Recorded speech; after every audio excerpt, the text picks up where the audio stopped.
So I promised I would be back, and here I am again, making another video. And I thought today would be a good opportunity to share my experience of being hospitalized. The last time I made a vlog, I hadn't been hospitalized. There were times that I probably should have been and wasn't. My first psychiatrist was extremely against the hospital to the point that she doesn't even make hospital visits. So I was not encouraged to go to the hospital by her. However, now I have a new psychiatrist, and he is very functional in the hospital, very involved. So that probably played a part in this. But because the hospital has kind of become a taboo kind of thing, and it's really encouraged that you don't go to the hospital or that the hospital is bad, which I understand some facilities aren't as great as others and some people don't have good experiences, but the idea of going to the hospital is generally made to be a bad thing, and I kind of wanted to share my opinion on that and my experience. So, how I got to the hospital was that I had what they called a major depressive episode. However, I was extremely anxious and very hyped up in a bad way, very energetic in a bad way. I was in school, so people were saying I was just stressed out because of school, but I don't really think that that was it. I wasn't really having a hard time in school, and really it wasn't stressing me out. So I think I was just extremely symptomatic, and I think my meds just weren't working for me.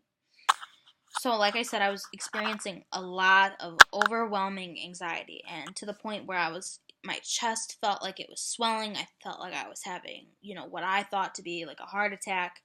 Couldn't breathe. It was suffocating. My body just felt completely unavailable to me. I had racing thoughts, and I was even having a hard time getting out sentences or complete thoughts because my mind was going at like 90 miles an hour, and I couldn't, keep focused on one thought for very long. So I was really just exhausted and overwhelmed and just so tired of feeling that way. But the biggest part was that because I was so stressed out with how my brain was, affecting me, I had some suicidal thoughts. Specifically, I just wanted to walk into traffic, and I felt this compulsion to just walk out in front of a car and just be done with this. Very frustrating. So I ended up going to see my doctor, told him what was going on, and he wanted to hospitalize me immediately. However, I was in school, like I said, and I didn't want to miss school. I thought I would be penalized for missing school, so I was like, no, I can't do that.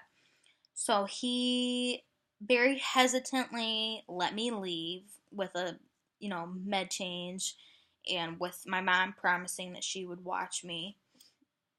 But about 3 days later,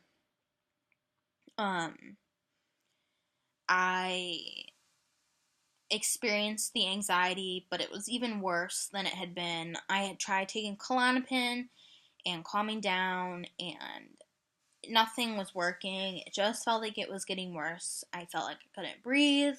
My chest pain was just unbearable. So I went to the emergency room. My friends took me to the emergency room. So, I'm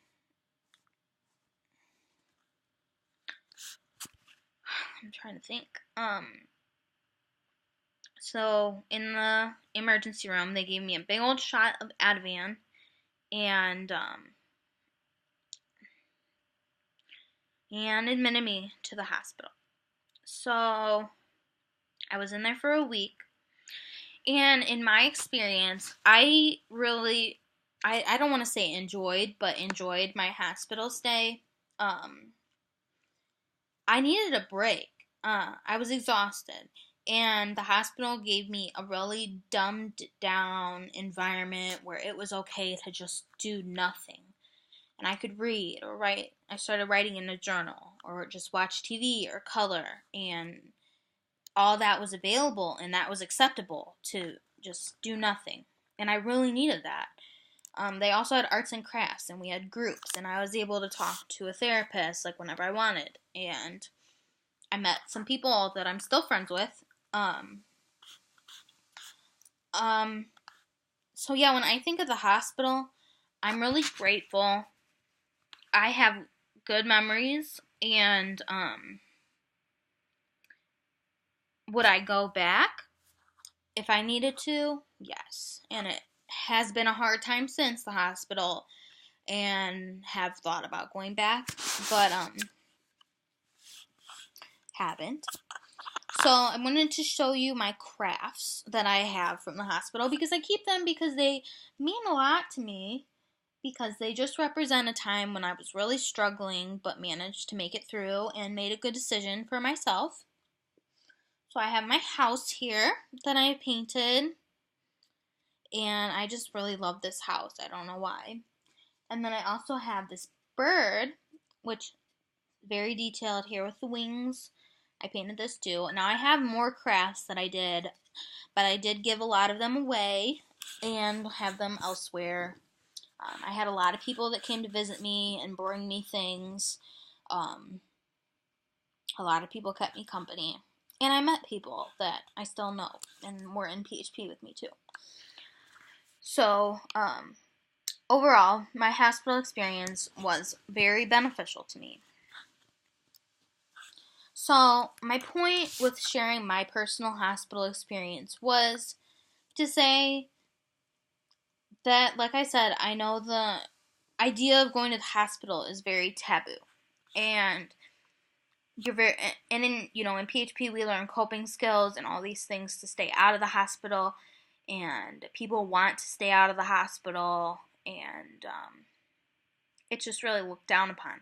But I'm here to promote the idea that you can't help when you're experiencing symptoms. Like, that's part of your illness, and you can't help that. However, you can help what you do about it. And if if you're in danger of yourself, if you're, having thoughts of suicide or walking into traffic or, of cutting or whatever, sometimes the safest and most responsible decision is to say that I need help, and to go to a place where you can be monitored and, taken care of for, the time that you're really struggling. Where you can be under the close eye of a doctor, and get everything adjusted for you. So I really think that the hospital can be the most responsible decision. However, there's also, depending on where you live, programs like PHP that you can be partially hospitalized and still receive very intensive treatment as an option instead of going to the hospital, that a lot of places offer. So if you're really struggling right now and you're thinking that maybe you need some intensive help like this, talk to a therapist or look and see if there's a counseling and recovery center in your area that can help you. I know that there's one in my area, and they're very, very, they're very,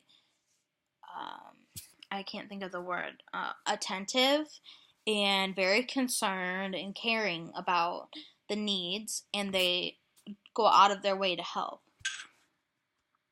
So I guess I'm just making a public service announcement that if you need to go to the hospital, there's no shame.